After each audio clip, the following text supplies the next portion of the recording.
성부와 성자와 성령의 이름으로 아멘. 성모송으로 함께 시작합시다. 은총이 가득하신 마리아님 기뻐하소서. 주님께서 함께 계시니 여인 중에 복되시며 태중의 아들 예수님 또한 복되시나이다. 천주의 성모 마리아님 이제와 저희 죽을 때 저희 죄인을 위하여 빌어주소서. 아멘.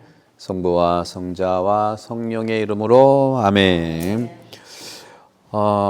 지성에서 영성으로, 그리고 성찰에서 뭘로?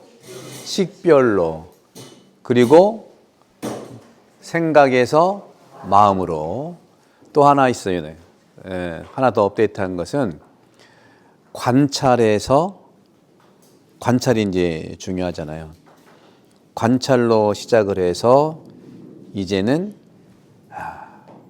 참회로 간다. 참회.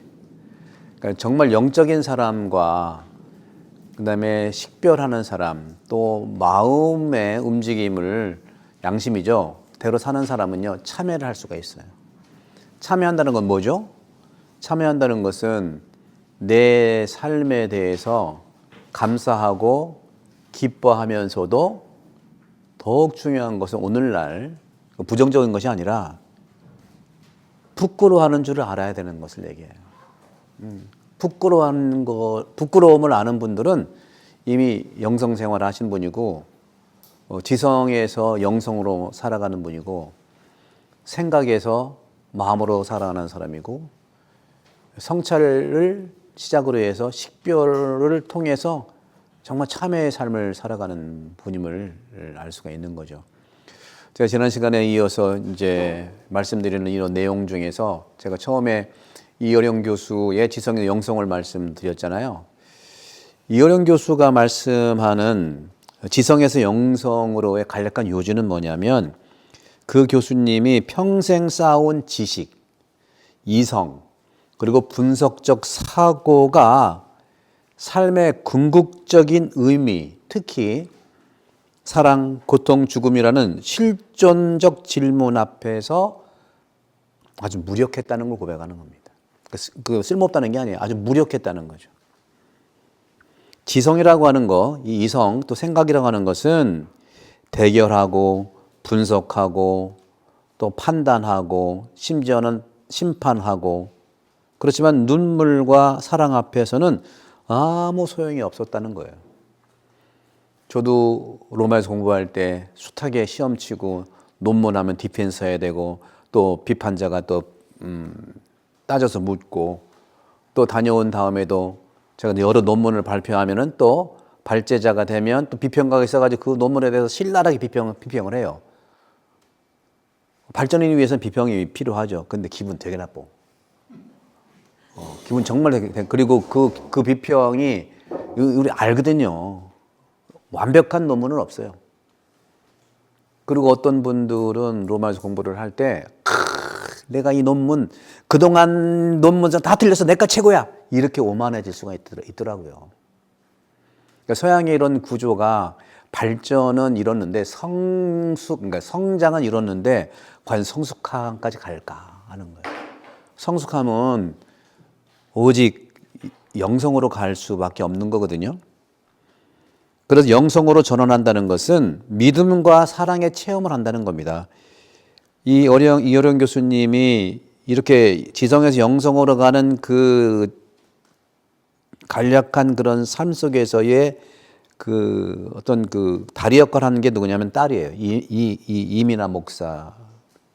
근데 이 딸 이민아 님이 투병으로, 그리고 기적적인 치유의 경험을 통해서 지성으로는 이해할 수 없는 하느님 사랑 섭리를 체험했다는 거예요. 근본적으로 영성이 설명할 수 없는 것을 설명하라는 이러한 과학적 또는 지성적 설명할 수 없는 이런 부분들을 뛰어넘는, 설명해서도 안 되고 설명할 수도 없는 이런 체험될 수 있는 종교의 현상을 바로 이분은 지성에서 영성으로 간다는 걸 얘기하더라고요. 결국에는 자신의 생각과 길을 내려놓고 내 길을 내려놓고 하느님의 길을 택하겠다 하는 이런 차원에서 이어령 교수의 지성과 영성의 관계는 이해를 넘어선 믿음, 사랑을 얘기하는 것 같아요. 그래서 이분은 지성을 완전히 버린다는 것은 폐기 처분한다는 게 아니고 그걸 뛰어넘어서 또 한편으로는 맹목적 추종, 그걸로 인한 열광주의, 근본주의도 경계하는 거예요. 우리도 맹목적인 것은 참 나쁜 결과를 나올 수도 있거든요.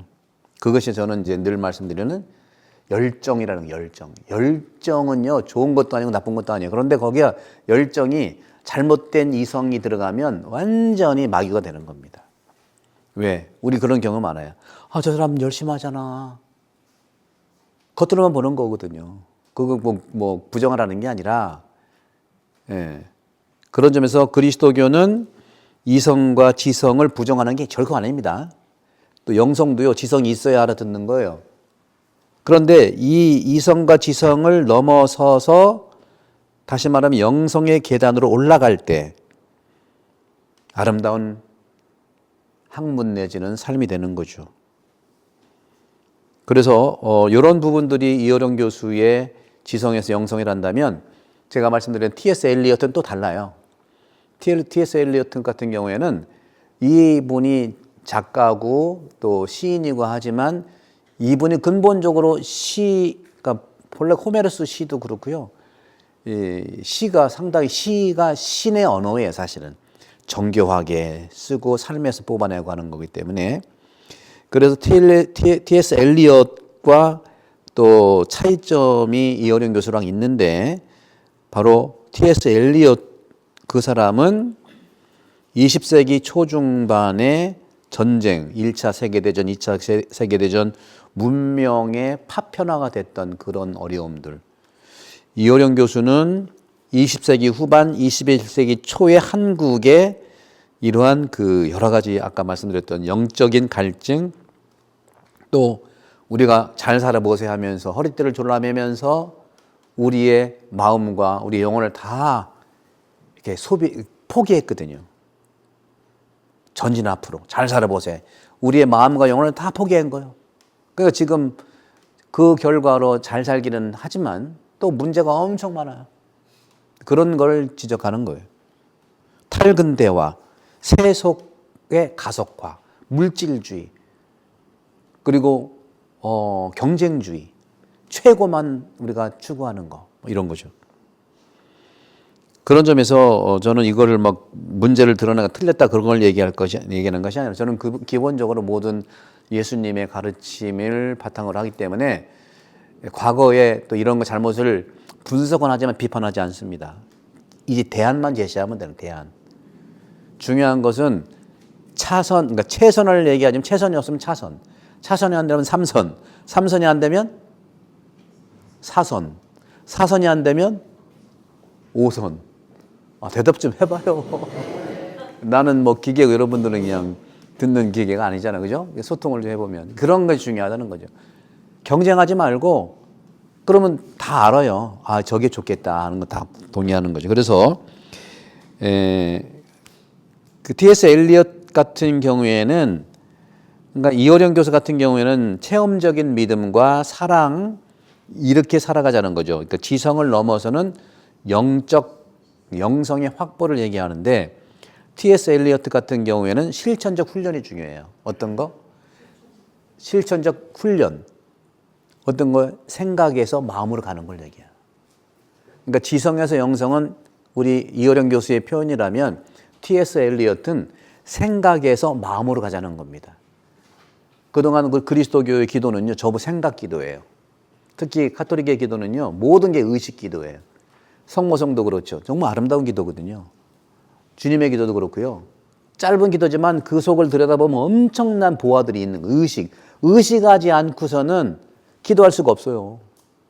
그래서 우리는 의식 기도를 주문처럼 하기 때문에 문제가 있는 겁니다. 주문이 뭔지 아세요? 주문은요, 뜻도 모르고 중얼중얼 해서 복받겠다는 거야. 그냥 비나이다 한다는 거죠. 그리스도교의 기도, 특히 천주교의 기도는요, 의식이 들어가 있는 그 모든 한마디 한마디의 의미가 엄청나기 때문에 그것을 알지 못하고 우리는 다분히 묵주기도 몇 번 했다, 묵주기도 50번 했다. 그래서 주문기도예요. 그게 나쁘다는 건 아닌데 그냥 주문이라고 하는 건 뭐예요? 빌어서 복 받겠다는 거죠. 뭐 나쁜 건 아니죠. 근데 빌어서 복 받는 것은 주문을 외우는 것 같은 거, 주문은 아니기 때문에 말씀드리는 거죠. 그래서 T.S. 엘리어트 같은 경우에는 시인이기 때문에 시는 그 안에 이제 담아져 있는 영적인 또는 세상의 가치들을 이제 단순하게 품고 있는데, 여러분들 우리 그 시인 중에 나태주 시인이 있죠. 그분 유명해졌죠. 그분이 왜 언제 유명해진지 아세요? 몇 살에? 그분 나이가 지금 한 80? 근데 그분이 60대부터 유명해졌어. 60 전까지는. 근데 풀꽃이라는 시는 그 전에 썼는데요. 60부터 유명해졌다고. 여러분도 60부터 유명해질 수 있어. 그래서 이 말씀 드리는 건 뭐냐면, 이 시인이기 때문에 T.S. 엘리어트는 극작가고 노벨상 받은 분이 문학가로서 있는데, 그분은 마음의 훈련을 하자는 겁니다. 마음의 훈련은요, 고요함의 훈련인 거예요. 고요함의 훈련. 그래서 이 실천적 훈련, 다시 말하면 고요, 이걸 이제 헤스키야라고 하는데, 이제 그게 이제 여러분들께 제가 나눠드린 그 기도문에 있는 건데, 제가 이거 30년 전부터 이제 기도 모임을 주관하고 했는데, 워낙 제가 또 신학교 양성을 해야 되니까 좀 끊기고 또 호주 갔다 오고 뭐 코로나에다가 또 유교 와서 본당 신부 하다 보니까 할 시간이 없고 그래서 있는데, 지속적인 마음 기도를 통한 내면 질서의 회복을 T.S. 엘리어트는 강조한 겁니다. 그런 점에서 주로 이 지속적인 훈련이 뭐냐면 넵시스라고 그래가지고 깨어있는 거예요. 그래서 그런지 모르지만 제가 이제 미국에서 한 8개월 정도 미국 본당에서 이제 논문도 쓰고 영어도 배우려고 있었는데, 한 번은 제가 그랜드 래피드라고 미시간주의 중간에 있는 두 번째 큰 도시예요. 그 미시간주는 디트로이트라고 해가지고 저기 이제 나이아가라 폭포 가까이 있는 데에 있는데, 거기가 가장 큰 도시죠. 자동차 산업으로 유명한 데인데, 지금 자동차 산업도 좀 죽어가지고 좀 쇠퇴했지만, 두 번째 도시가 그랜드 래피드라고 해서 미시간이 이렇게 손바닥만 하거든요. 이렇게 돼 있는데 그 가운데에 있는 데인데, 거기 이제 미국 본당이 있으면서 제가 이제 생활을 하고 있는데, 이제 랜싱이라고 하는데 거기 MSU가 MSU가 뭐냐, 미시간 주립대학이에요. 거기 한국 분들이 굉장히 공부하러 많이 와요. 그래서 이제 그랜드 래피드에서 랜싱까지는 2시간 정도가, 미국에 2시간은 바로 옆이거든요. 미사 해주러 이제 우리 한국 사람들이 이제 우연히 만나가지고 이제 미사를 해주러 교리도 해주고 하는데, 그게 벌써 30년 전이네. 94년도, 93년도, 95년도 그때니. 근데 운전을 하고 오는데 서툴잖아요. 오는데 갑자기 길을 잘못 잃으면 잃는 동시에 그 뭐죠? 페트로카라거나 경찰이 막 들이닥치는 거예요. 여기는 기가 막히네. 왜 이렇게 길 잃은 걸 잘 알아? 그거 알고 봤더니 헬기에서 쏘고, 또 중요한 것은 주민들이 가보니까 그 대문, 거기는 대문 큰 데가 없잖아요. 그냥 작은 자기 출입구 정도인데 거기에 스티커처럼 놓은 게 있는데, 거기 보니까 워치다웃 다 있는 거예요. 이 사람들은 워치다웃 어떤 뜻이죠? 조심하란가? 아니요. 감시하라 하는 뜻이 같아. 감시. 우리 여러분 감시 잘해야 돼요. 여러분 사람 믿으면 안 돼. 믿었다가 믿는 도끼에 팔등 찍혀. 감시해야 돼. 처음부터는 안 그랬어요. 감시해야 됩니다. 특히 공공 질서라든가 또 정치, 경제 이런 부분에서 감시해야 돼요. 시민의식은 감시에서 시작하는 겁니다. 예. 우리는 너무 믿어. 여러분, 나 자신을 믿어야 되고 나 자신도 좀 의심해야 돼. 근데 이것이 끝까지 가라는 건 아니에요. 지금 이 시기는 그래서 워치타운. 이것이 이 사람들이 뭐 그렇게 보는지는 내가 이제 개인적인 생각이겠지만 감시를 잘해가지고 이렇게 되는 건지. 예. 그래서 와보면 경찰에 와 있으면 또 알려줬거든요. 경찰 오면 즉시 가만히 있으래. 면허증 준다고 하면은 쏴 죽는다는 거예요. 이렇게 하면 총 빼는 줄 알고 다 죽인대요. 그래서 거기 그 본당 신부님이 그 GM 신부님인데 와도 바이어스 하더니 막 알려줘. 경찰에 오면은 가만히 있다가 돈 무브 한 다음에 경찰이 이렇게 하면 내리고 그다음에 뭐예요 그 라이센스 드라이버 라이센스 얘기하면 이 안에 있다고 얘기하고 이렇게 끊어주는 요거를 그렇게 했는데 한 기가 막히게 워치타운 감시해야 된다. 그거는 한정적으로 저는 말씀드리고 싶은 우리 사회가 사실은 서로 믿고 사는 사회가 되는데 감시하지 않고 왜냐하면 우리가 지금 서구화보다 더 서구화됐거든요. 우리가 옛날에 조선시대고 정말 그 우리 이제 그 마을 시대라면 안 해도 돼요. 숟가락 몽둥이 몇 개 다 있고 다 하니까. 근데 지금은 글로벌화 돼가지고 태안 같은 경우에도 타지에서 온 분들이 80%고 사는 분이 20%라는 얘기도 있어요. 그죠? 그래서 서로가 원수처럼 살라는 것이 아니라 서로 존중해 가면서 워치타운. 그래서 T.S. 엘리어트는 이런 내면을 들여다보는 지속적인 훈련으로서의 기도, 넵시스라고 하는 건데 이것은 바로 뭐냐면 깨어있는 걸 얘기해요. 깨어있는 것은 정확하게 보고 감시하는 거죠. 결국에는 핵심 키워드는 뭐냐면 이어령 교수 같은 경우에는 사랑이라든가 눈물이라든가 이성을 넘어서는 믿음이라든가 신비라든가 이렇게 드러나는 거 T.S. 엘리엇 같은 경우에는 필로칼리아의 제안을 100% 받아들여서 그래서 지난 시간에 말씀드린 것처럼 이것을 번역하고 책 내는데 적극적으로 편집장으로서 주장했고 그분이 냈기 때문에 지금도 아마존에서 베스트셀러예요. 요 책이 필로칼리아가. 그래서 T.S. 엘리어트는 헤스키야라고 하는 고요함 또 지성에서 그러니까 의식 기도에서 마음 기도로 가야 되고 또 지성에서 더 순수하게 순수성으로 가야 되고 이런 것들을 이제 주장하는데 저도 이 부분을 정말 동의하면서 한국 교회의 이 두 지성인의 영적 여정이 오늘 한국 교회에도 굉장히 중요한 메시지를 던진다고 생각하는 겁니다.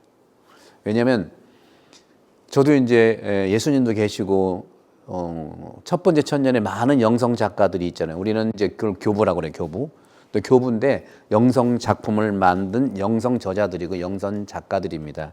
이분들의 말로써 이 말씀드린 것처럼 지성에서 영성으로 그래서 초기 교회의 많은 지성 영성가들 교부들은요 다 영성으로 살자고 얘기하는 것들이 많아요. 그것에 모아놓은 것이 영성의 핵심인 수도자들이 사는 이 필로칼리아 5권의 책을 한 권 발췌문으로 모은 것이 러시아 말로 모은 것이 도브로톨류비에고 도브로톨류비의 슬라브 말 러시아 말로 된 그 한 단권을 T.S. 엘리엇이 1951년 강력하게 영어로 번역을 해서 책을 낸 게 이 책이고 이 책을 제가 번역을 해서 내년 4월에 나온다 그 얘기입니다. 그러면 한국 교회에 이런 부분 영향을 많이 이제 받을 건데 이제 중요한 것은 이 책을 번역해서 다른 개신교 출판사에서도 냈는데 번역이 좀 안 좋아요. 원문 읽는 게 나아, 영어로 읽는 게 나아. 근데 이번에는 그러니까 왜 그러냐 하면은 직접 직역을 해서 그렇고 이 초기 교회에 이 영성을 공부한 분이 없어요, 사실은 개신교회는. 근데 저는 이 공부를 했고 러시아와 관계된 그런 논문도 쓰고 해서 비교적 어떻게 보면 이 부분을 좀 알기 때문에 제가 지금도 계속 원문 대조해 가면서 하는 것들 용어들이 중요한데 그렇게 되는 건데 그래서 이어령 교수가 지성과 이성의 한계를 인정하고 고통과 사랑이라는 실전적 체험을 통해서 진정한 믿음의 깊이로 가자 하는 힘을 보여주는 것을 얘기한다면, 다시 말해 외적 성장보다 내면의 진실성을 강조했다면 T.S. 엘리어트는 그 당시에 세상의 전쟁, 불신, 또 사람의 정말 총체적인 그런 아픔, 그런 파편화되고 산만해진 믿음 생활을 극복하려면 생각에서 마음으로 가야 된다. 그래서 마음 기도와 고요라고 하는 헤즈키야, 이런 실천적 훈련을 통해서, 그게 다 나오는 거거든요. 다 나오는 거예요. 그걸 통해서 영혼의 질서를 회복해야 한다는 것을 역설한 것이 바로 그 두 분입니다. 그런 점에서 요약을 하자면 이어령 교수는 사랑의 감동을 통해서 지성의 문을 넘어섰다면, T.S. 엘리어트는 기도의 훈련을 통해서 지성화된 영혼 질서를 다시 세우자는 거죠. 우리 한국의 그리스도인들, 개신교든 천주교든 우리 모두는 이러한 뜨거운 사랑의 체험, 이어령 교수의 내용과 또 지속적인 영적 훈련인 필요하다는 T.S. 엘리엇, 이 두 개를 겸비해서 성숙한 신앙인으로 나가야 되겠다 하는 것이 제 오늘 이 특강이고, 이런 부분들이 사실은 마리아가, 성모 마리아가 그렇게 했다는 걸 말씀드리고 싶어요. 지난번에 강로 말씀드린 대로 천사가 인사했던 그 인사말이 이해가 안 되잖아요. 그죠? 마리아는 아기 달라고 청해 본 적도 없어요. 그렇죠? 지금 늘 했던 얘기인데, 엘리사벳은 달라고 그랬어요. 엘리사벳은 제발 자녀 좀 달라고 그랬어요. 이 지가리아랑 같이. 달라고 했는데 준다니까 힘들대. 아유, 부인, 내가 지가리야. 내가 잘하는데 우리 부인 힘들어요. 그렇게. 그러니까 안 믿는 거죠. 그래서 어떻게 됐어요? 벙어리가 왜 됐을까? 벙어리 된 이유가 어떤 걸까? 벙어리, 근데 영원한 벙어리가 아니잖아. 그죠? 우리도 일시적으로 벙어리가 돼야 돼. 자기가 하나님의 뜻에 대해서 안 된다고 부정할 수는 있어요. 그럴 때는 벙어리가 돼요. 왜? 벙어리가 된 것은요, 성찰하라는 시간을 주는 겁니다. 제발 성찰 좀 해봐라. 내가 왜 안 된다고 했을까? 그 벙어리는 영적인 벙어리를 얘기하는 거죠. 영적인 벙어리는요, 하느님의 말씀을 내가 곰곰이 마음에 새기고 그 의미를 캐묻고 영적으로 살아가고 표현하는 것이 아니라 안 된다고 하는 거니까. 내가 너무 잘 알아요. 그래서 벙어리가 된 거예요. 근데 언제 벙어리가 풀렸죠? 하느님의 뜻과 일치됐을 때 벙어리가 풀렸잖아요. 그 벙어리는 하느님이 나에게 준 성찰의 시간이에요. 성찰의 시간을 좀, 그런 부분에서 저는 이제 여러분들 오늘 이 시간에 이제 나누고 싶은 내용들을 이제 여러분과 함께 이제 해 가면서, 얼마 전에도 늘 말씀을 좀 드렸습니다만은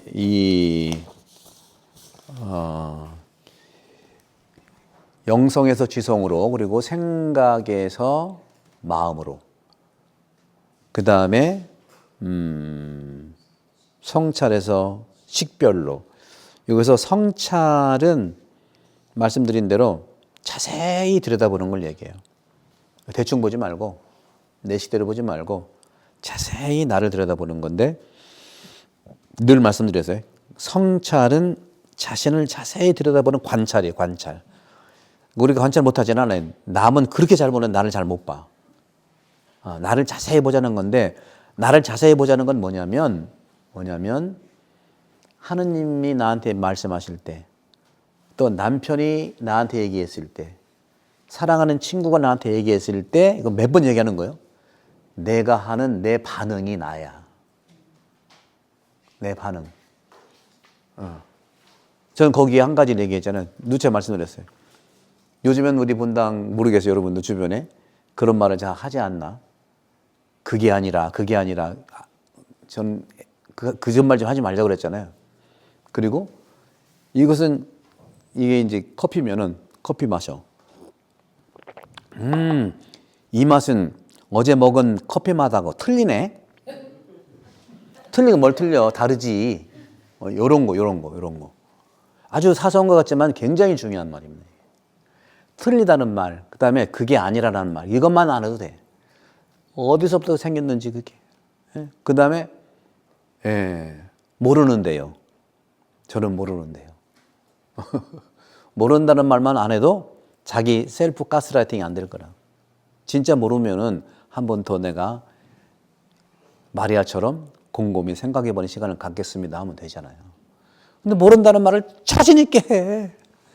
외국에서는요, 저 시험을 오라테스 많이 봤는데 시험 시간에 모른다고 하면 빵점이야 그냥. 모르는데 왜 시험 치러 왔어? 여러분 인생은 시험층이 아닌가 봐, 그죠? 그러니까 그 로마에서 공부를 할 때 한국말로 공부하는 게 아니라 이태리 말로 공부를 해야 되는데 이태리 말이 좀 어려워? 30 넘어서 가가지고 이태리 말 되겠냐고요. 근데 거기다가 모른다고 하면 점수도 진짜 안 나와. 내가 아는 신부님이 성서 공부를 하는데 성경 단어가 있어요. 히브리 말 아니 그 히브리 말로 있어. 그 히브리 말을 영어로 쓸 수도 있고, 근데 그건 이태리니까 이태리 말로 알아야 돼. 근데 순간에 이태리 말 생각이 안 나는 거예요. 그래서 예를 들어서 이제 망치라는 히브리 말이 있거든요. 망치. 그러니까 그분이 갑자기 이태리 말로 망치라는 생각이 안 나요. 그래서 내가 이태리 말로 망치 생각이 안 나는데 영어를 안다. 영어, 햄머. 그러니까 너 in Italiano 이태리 말로 해봐. 죽겠어. 그건 모르는 거야 그러면. 그런 게 모르는 거야. 기억이 안 난 것도 딴 가지 모르는 건데 우리는 무조건 모른대 그냥. 모르는 게 그게 자랑이 아니거든요. 우리는 이런 게 왜 생겼나 몰라. 아는 게 병이라 그런가?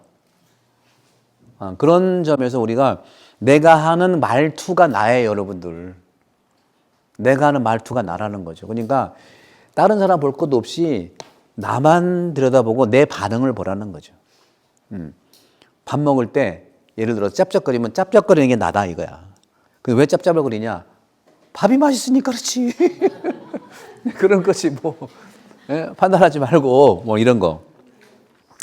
그래서 이 성찰이라고 하는 것은 나를 자세히 보는 걸 얘기해요. 이거 뭘 봐야 돼? 생각도 봐야 되고, 그 다음에 말도 봐야 되는데 말을 어떻게 하는지. 그죠?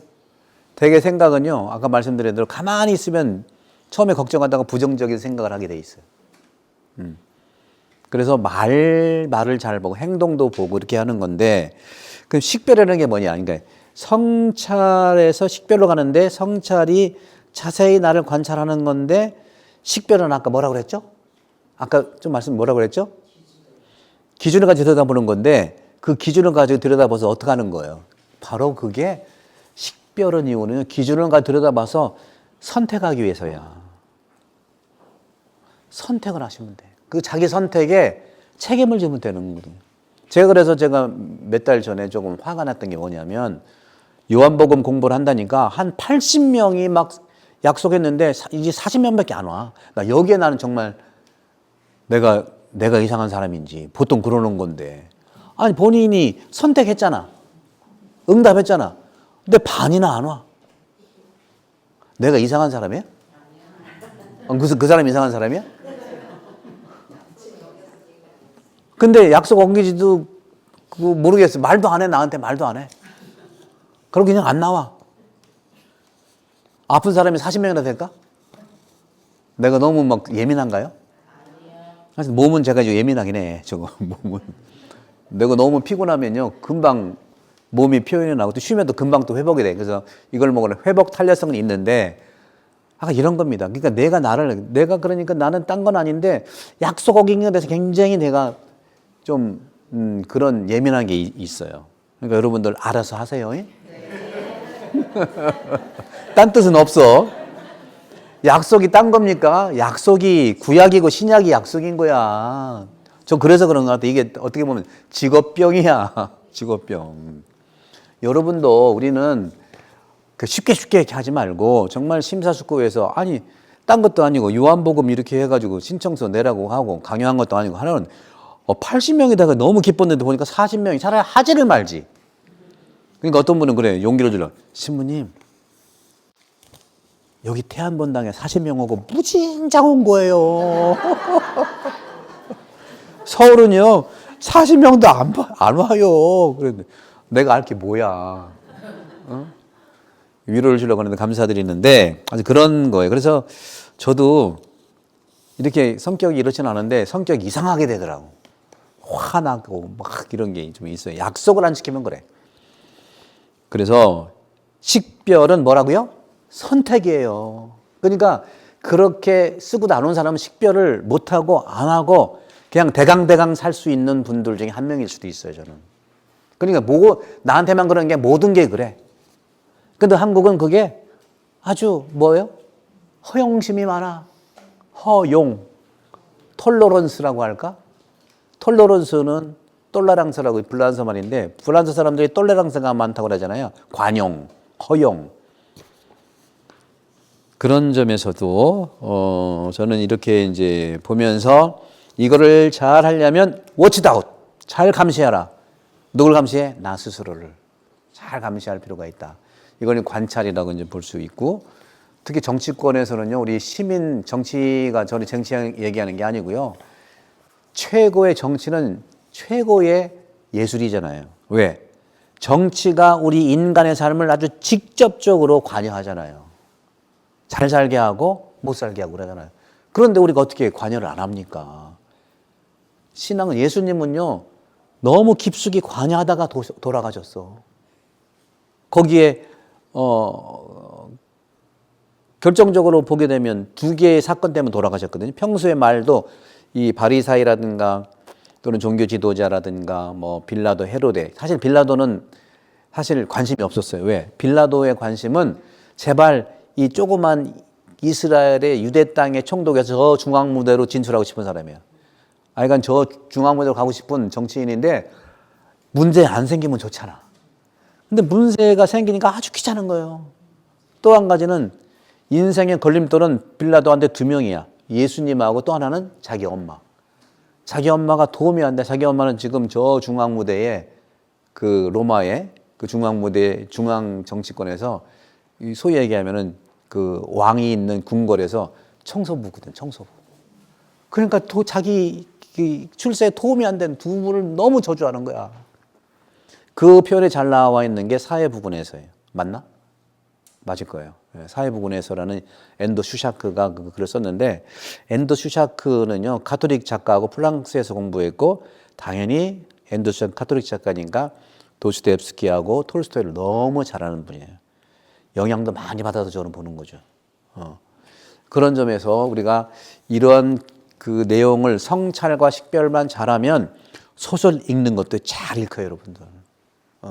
그런 점들을 좀 보면서 저는 이제는 여러분들께 이제 드리고 싶은 말씀을 이제 정리를 해보면, 이제 말씀드렸던 지성에서 영성, 생각에서 마음, 또 이런 관계에서 또 성찰에서 시작해서 식별로, 식별은 모든 것들이 해서 선택이 돼야 되거든요.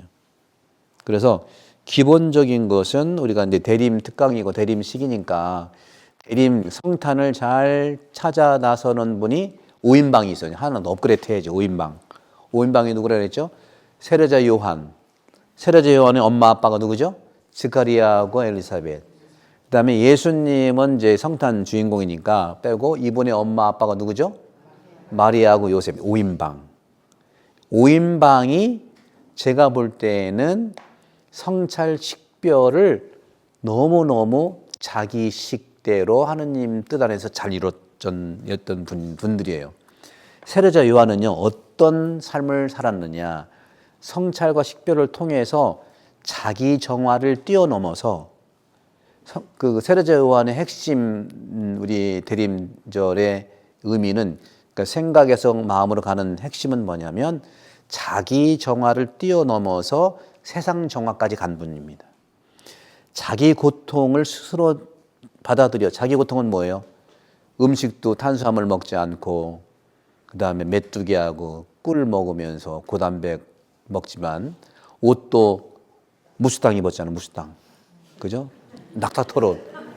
무스탕이 원조인데 근데 가공이 안 된 거라 그 무수탕 낙탁 토롯도요 속이 거칠어서 그 스스로 고통을 당하려고 하는 그런 스스로 고통이 중요해요, 여러분. 남 고통 주지 마시고 스스로 고통 받는 거는 절제라든가 자기 이제 어떤 훈련이라고 볼 수가 있겠죠. 그래서 세례자 요한은 이런 식으로 자기 정화적인 삶에서 사회 세상 정화로 나온 이 부분이 굉장히 중요하고 그렇게 나오기까지는 겸손이 바탕이 되는 겁니다, 여러분들. 겸손. 세례자 요한의 대림 시기의 모습은 자신의 개인 정화에서 사회 정화로, 그 다음에 겸손으로. 이 정화라고 하는 건 뭐냐면요, 끊어버리는 걸 얘기해요. 사실 끊어버리는 거. 여러분도 세례 받을 때 끊는다고 고백 다 했잖아요. 끊는 게 중요해요. 어떤 걸 끊어요? 마귀를 끊는다. 마귀가 뭐라 그러지? 나쁜 생각을 끊는 거예요. 그러니까 생각이 두면은 나쁜 생각이 되는데, 여기 필로칼리아에도요, 초기에도 이 로기스모스라고 이런 말이 있는데, 이거 복수로는 로기스모이예요.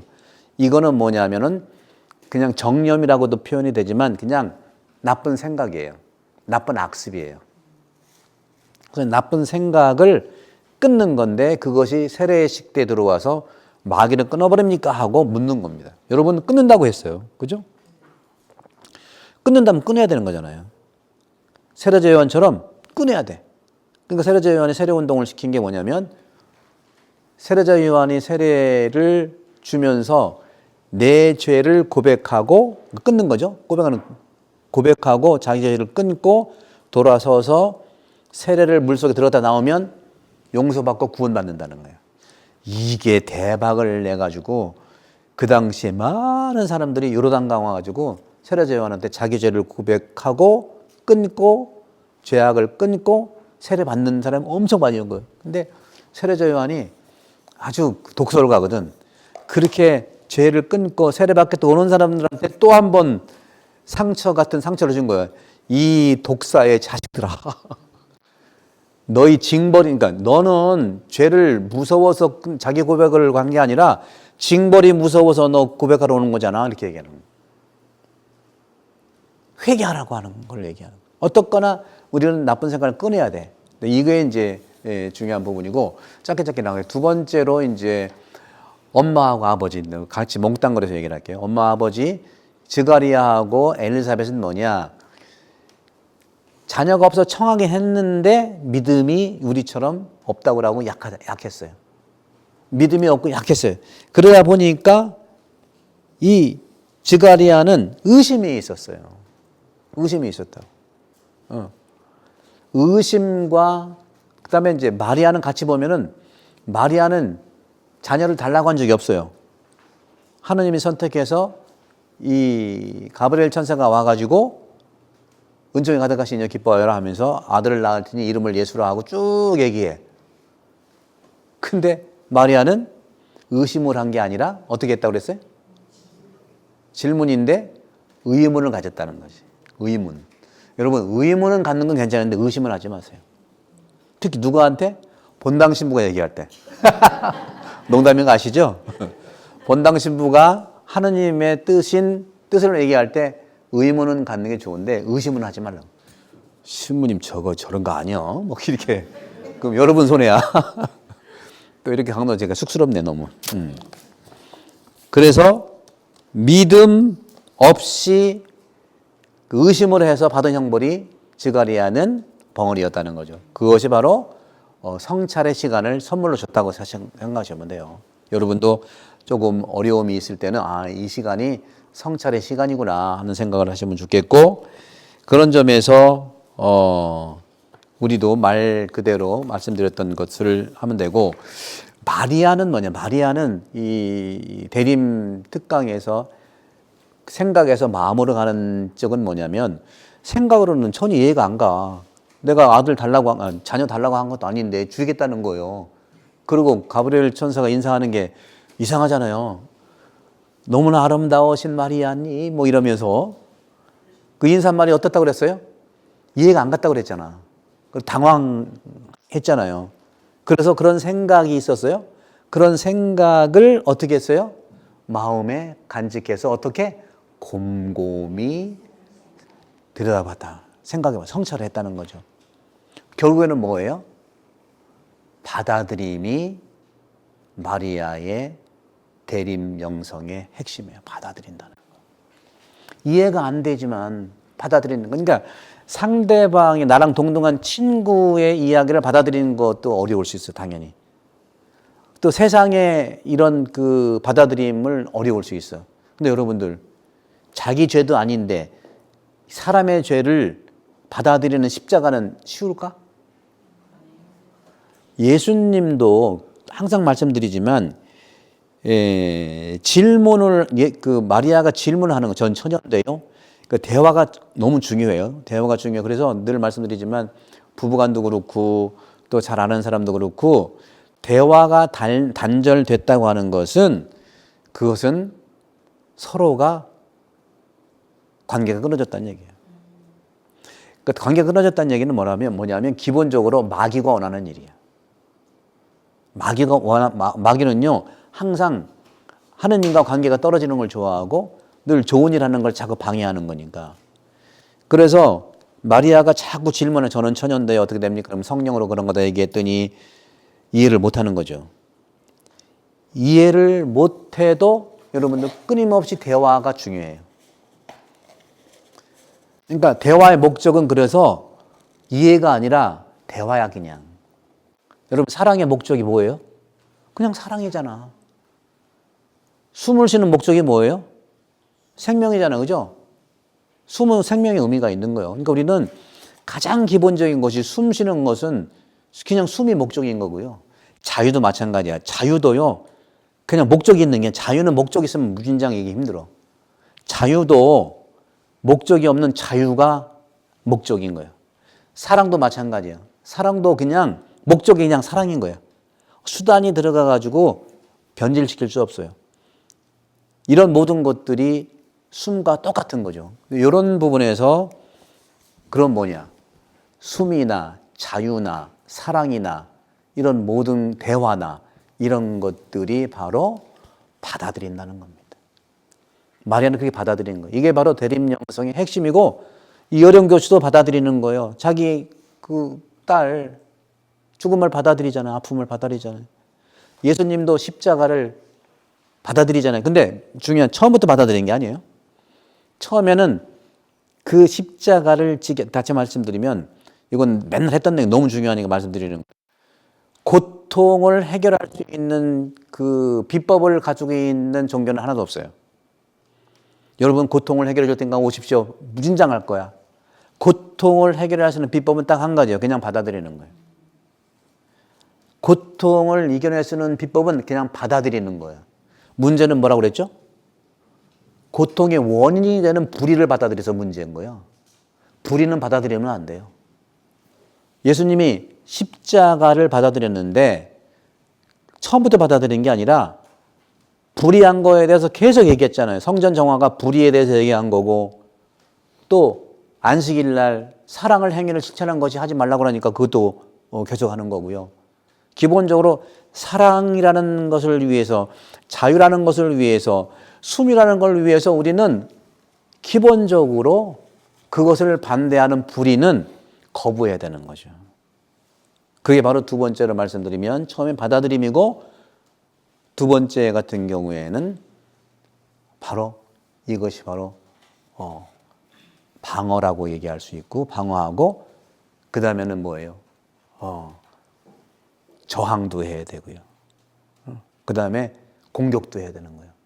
근데 영적인 저항, 영적인 방어, 영적인 공격 이렇게 나와요. 영적인 것. 그러면 영적인 방어는 뭐냐? 그렇죠? 영적인 방어는 끊는 걸 얘기해요. 끊는 거. 세례요한이 끊었잖아요. 예수님도 광야에서 마귀와 대화해서 끊어버렸잖아요. 대화하지 않았어요. 그러니까 대화하지 않는 거는 마귀와는 끊어버려야 돼. 두 번째, 영적인 방어라고 그랬죠? 영적인 저항. 영적인 저항은 뭐야? 이건 믿음으로 해야 되는 거예요. 믿음이 든든해지면 방어가 저절로 돼. 믿음이 약해니까 아이고 이러대 난 저는 몰라요. 아는 게 없어요. 그 방어가 안 돼요. 그러면 쑥쑥 들어와서 다 사람을 막 이렇게 흔들어 댄다니까. 그러니까 여러분들 제대로 보면서 워치다웃 감시를 해야 되는 거예요. 이것이 선인지 악인지 잘. 그래서 그런 부분이 그래서 성장을 하려면 영적인 저항을 해야 되고 그 영적인 저항은 믿음에서 오는 거니까 믿음을 위해서는 예수님 항상 말씀하신 것처럼 믿기만 하여라. 용기를 내라. 이거 전부예요. 그 다음에 끝으로 영적인 공격은 바로 깨어있는 것. 그 다음에 기도하는 것. 촛불을 드는 것. 여러분 그래서 세례 받을 때 가장 마지막에 사제는 촛불을 켜가지고 그리스도 빛을 켜가지고 데모한테 주면 대부되면 그걸 누구한테 줘? 세례자한테 주잖아요. 빛으로서 여러분들 공격하라는 거. 빛으로. 권력으로 이런 주먹으로 싸우지 말고 빛으로 들어라. 어둠을 빛으로 이렇게 번져야 되잖아요. 어둠은요 빛으로 환해질 수 있어. 이기는 거예요. 그런 것들에서 이 마리아가 바로 받아들임의 인간 안에서는 최고예요. 그 원전은 물론 예수님이 그렇지만 그래서 곰곰이 생각하고 성찰할 때 성령이 움직여 주시고 그 성찰은 내가 나를 바라보도록 하는 것이고 특히 모든 그리스도인들은 이 부분을 정말 바라봐야 됩니다. 나를 바라다봐야 돼. 내가 누군지. 결국은 성경이 얘기하는 성찰은 너 자신을 알라는 거야. 나를 모르고 사는 사람이 엄청 많을 수 있잖아요. 내가 누구냐. 지금부터도 안 늦었어요. 나태주 시인이 몇 년부터 인기가 있었어요? 60 넘어서부터야. 그럼 60년까지 그렇게 훈련을 해서 내공이 있던 거잖아요. 우리 젊은이들 걱정하지 마세요. 20대, 30대, 40대 자리 여러 가지 어렵지만 내공을 쌓으시고 이제는 60이 돼도 그 배는 살 수 있어 그대로.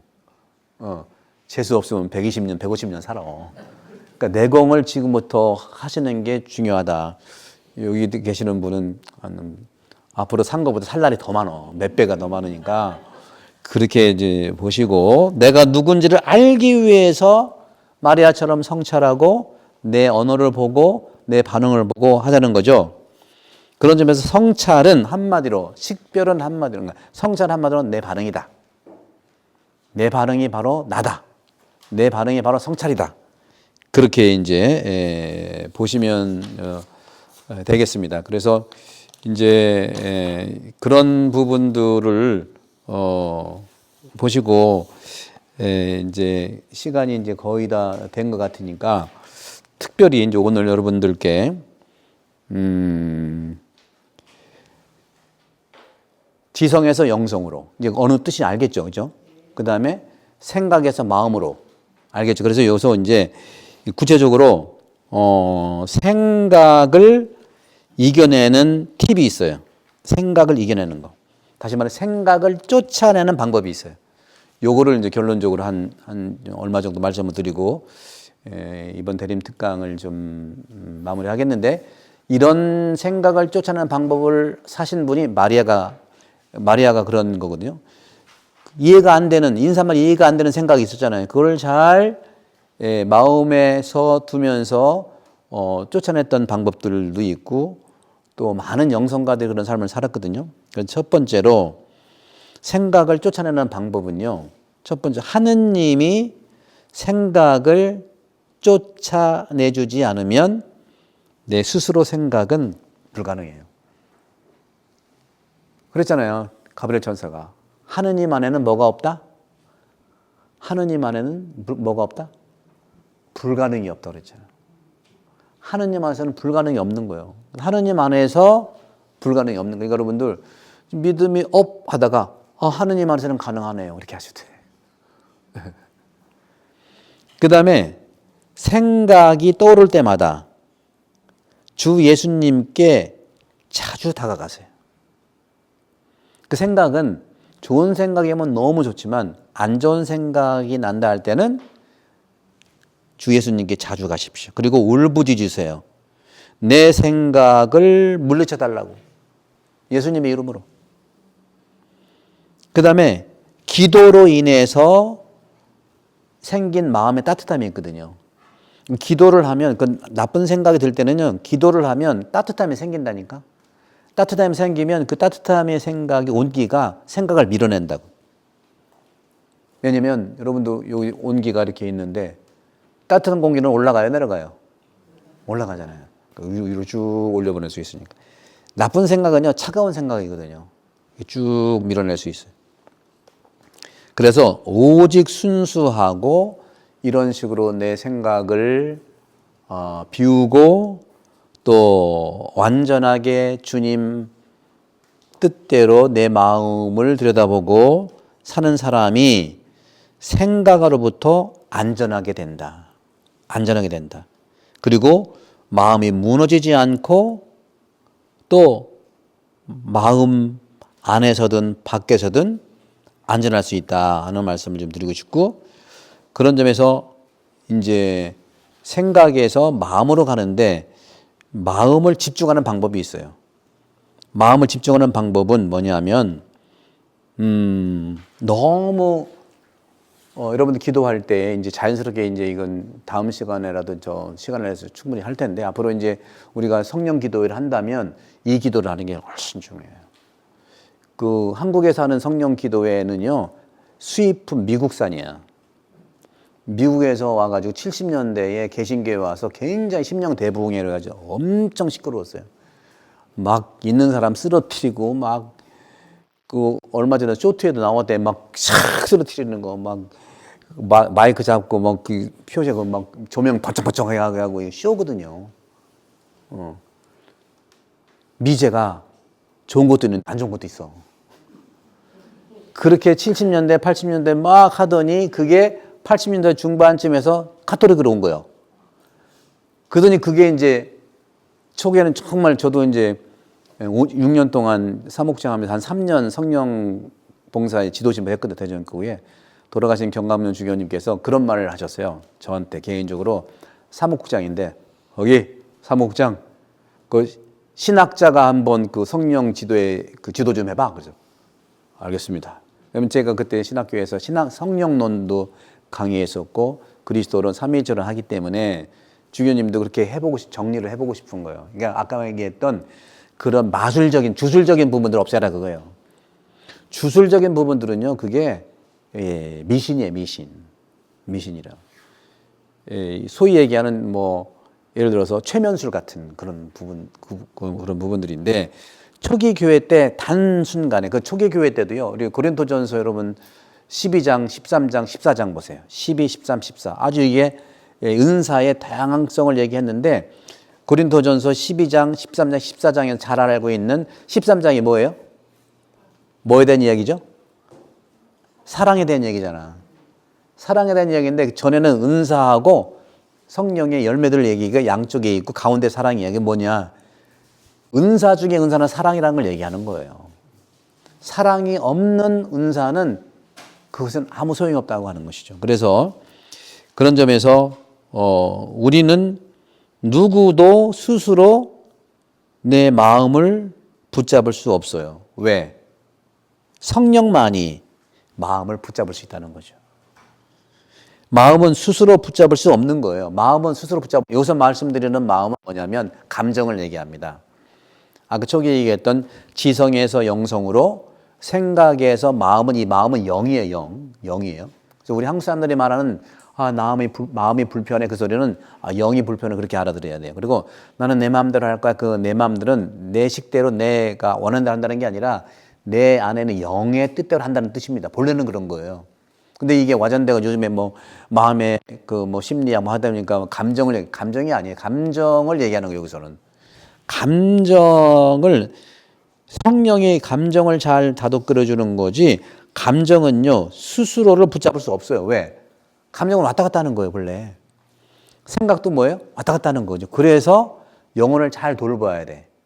왔다 갔다 하는 게 영혼이니까 그것을 한구하게 안테나를 뽑아가지고 영에 딱 사이클을 맞추면 내 영은 왔다 갔다 할 수 있지만 그 내 영혼이 영의 안테나에 맞춰가지고 하느님의 뜻 안에서 마음도, 그러니까 생각에서 마음으로 갈 수 있고 지성에서 영성으로 갈 수 있다는 이어령 교수라든가 T.S. 엘리엇이라든가 이 필로칼리아가 얘기하는 거, 그 다음에 제가 누차 말씀드리는 이 영혼 돌봄이 다 그런 말입니다. 영혼 돌봄. 이제 여러분들 요거를 좀 많이 좀 구입하셔가지고 요것을 필사도 해도 좋아. 필사 하나씩 필사를 하면 이 뜻이 이제 더 들어올 수 있고요. 그리고 이제 제 생각 내년도에 이제 중순이나 그때쯤에서 영혼돌봄 2를 좀 낼 건데, 영혼돌봄 2는 실질적으로 내가 스스로 할 수 있는 영혼돌봄을 좀 이미 이제 원고는 1년 전에 써놨는데 계속 연거푸서 나가면 이거 안 팔릴 거 아니야. 그래서 식별을 한 거지. 그래서 요 책은요, 사실 쉽진 않지만 하도 수탁이 들어가지고 하나하나씩 듣는 자체로 나한테 힘이 됩니다. 근데 어떻게 할 거냐 하는 것은 그 다음에 영혼돌봄 2에서 예수님이 했던 방식을 가지고 영성과 했던 방식을 가지고 할 수 있도록, 쉽게 할 수 있도록 제가 그건 좀 소책자로 좀 내서 이제 주머니에 끼고 다니면서 할 수 있도록 내년 한 중순쯤, 6월쯤 좀 분명히 내릴 텐데, 이런 부분들을 좀 계속 여러분들이 읽으시면서 이렇게 준비를 했으면 좋겠다 하는 것. 그래서 마음은, 그러니까 감정은 스스로 붙잡을 수 없어요. 감정이 이동돼 있기 때문에 그렇죠. 그래서 또 여기저기 방치될 수 있고, 그러다 보면 돌고 도는 헤매는 습관이 될 수가 있는 거예요. 그래서 이런 부분에서 마음을 집중한다는 것은 뭐냐면 바로 하느님과 결합되는, 하느님을 느끼는 내 마음의 감정이 상해서 그런 거예요. 그러니까 내 마음의 감정을 상한 거에서도 부정적인 것이 나오고 또 의문이 생기고 두려워지고 하는 이 부분들을 잘 흘러가게 하는 거예요. 감정은요, 흘러가는 거예요, 본래. 좋은 감정도 너무 오래 있으면은 이상해. 흘러가요. 좋은 거든 안 좋은 거든 흘러가기에 새 마음, 새 감정이 생겨야 되거든요. 그 새 감정이 새로운 바람이 될 수 있고, 그것이 바로 영에서 오는 거, 그런 부분들이 될 수 있기 때문에 그것은 이제 기도를 좀 할 수 있다는 그런 차원에서 이제 말씀을 좀 드리고, 그래서 이제 여러분들에게 이제 또 말씀을 좀 드릴 수 있는 것은, 제가 선물 하나씩 이거 드렸잖아요. 제가 이걸 좀 잠깐 이제 팁으로 좀 드리면, 요게 이제 제가 거의 30년 전에 제 이제 신학교에 있을 때 우리 뜻하는 교우들과 함께 이제 기도 모임을 했었거든요. 그래서 맨 처음에 본 마음 기도죠. 마음 기도가 예수님께서 이게 이콘인데, 제가 이제 이게 이콘 이태리에서 제가 이제 이콘 작가한테 부탁을 해서 이제 그린 건데, 예수님 부활하시는 모습이에요. 예수님 부활도 겸손하게 해요. 겸손하게. 그래서 거기 보시면 마음 기도, 관상 기도는 오랫동안 뭘 다스려? 마음을 잘 다스려 하느님을 보는 것입니다. 그래서 마태복음 5장 8절에 뭐라고 같이 해볼까요? 행복하여라 마음이 깨끗한 사람들, 그들은 하느님을 볼 것이다. 그래서 안에 내용에 왼쪽은 또 좀 큰 비음의 예수, 겸손의 부활 그리스도가 있고, 오른쪽 마음 기도가 있는데, 이거 집에서 이제 이거 참고해서 해보시는데, 요거는 우리 가톨릭의 기도가 의식 기도가 대부분이거든요. 지향이 들어가 있고, 그 안에 말씀드렸죠. 성모성도 그 의미를 따지면 얼마나 훌륭하고 얼마나 우리가 기도를 하고 싶은지 몰라요. 근데 이 생각에, 그것도 어쨌거나 좋은 생각이지만 생각이거든. 생각이 또 너무 많아도요, 이 과부하가 생길 수도 있어요. 근데 기도에서 과부하가 생겼다는 말씀은 못 들어봤어. 그래서 이것이 이제 좋은 생각, 하나님의 말씀을, 하나님의 말씀이 하나님의 생각이니까 그 말씀을 마음에 품는 거예요. 그러니까 마리아 놀랬는데 인사말이 무슨 의미인지를 마음에 간직한 거잖아요. 그러니까 그 놀란 그 생각을 마음에 간직하면은 오는 그러한 의미의 기도 방법이다. 그래서 거기 보시면 시작 기도 성호경 한 다음에 행복하여라 마음이 깨끗한 사람들, 그들은 하느님을 볼 것이다 하고, 그날 뭐 매일 독서 복음 잠깐 읽으시고, 마음 기도 자세는요, 편안한 자세로, 지금 편안한 자세 한번 볼까요? 바닥이나 의자에 앉으세요.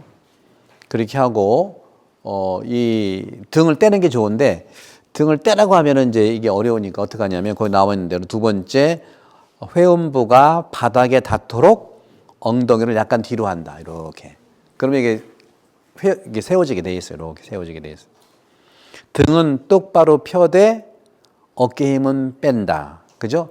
여기까지 하면은 좀 잘 될 수도 안 될 수도 있는데 그 다음이 중요해요. 이거 제가 만든 게 아니라 초기에 필립 컬리에 나와 있는 기도 방법이에요. 뭐라고 돼 있냐면 코하고, 그죠? 턱은 가슴 쪽으로 약간 끌어당기되 코하고, 그다음에 뭐예요? 턱하고, 그다음에 뭐예요? 배꼽.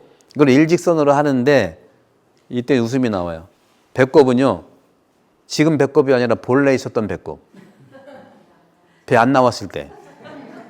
그게 중요해요, 정말.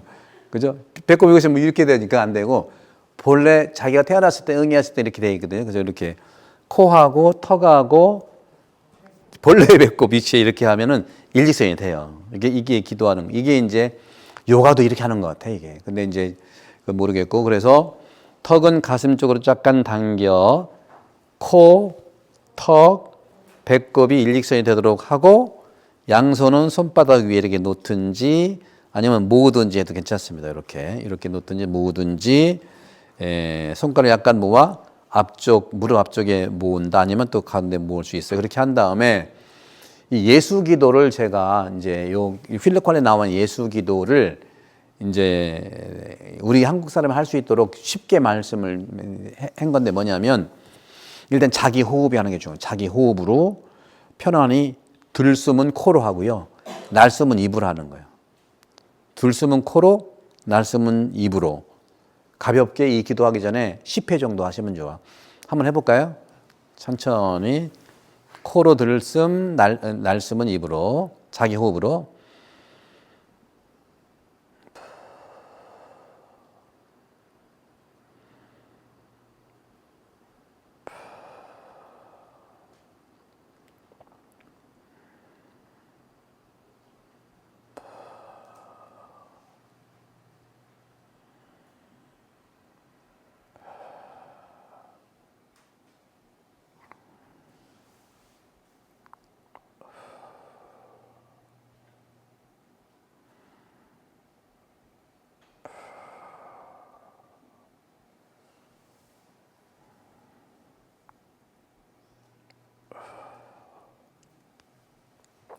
이렇게 자연스럽게 자기 호흡을 10회를 한 다음에 그 번호 1, 2, 3이 있죠.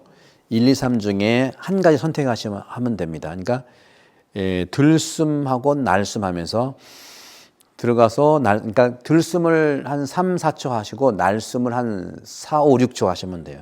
날숨이 좀 길어져야 이 교감신경이 다운이 되고 부교감신경이 활성화돼요. 여러 가지 피곤한 분들 근육통이 있고 그러면 마그네슘 드시잖아요, 여러분들. 눈 떨리고 막 그러면. 마그네슘도 여러 종류가 있는데 글리세나이트인가 이걸 아무나 먹으면 안 돼요. 아무거나 먹으면 되고 잘 자기한테 맞게 먹어야 되는데 의사하고 상의를 해서 먹어야 되는 거고, 요것만 해도 부교감신경이 훨씬 더 활성화돼서 교감신경이 다운이 될 수 있어요. 잠도 잘 올 수 있고 그렇습니다. 그래서 들숨과 날숨에서 들숨하면서 예수,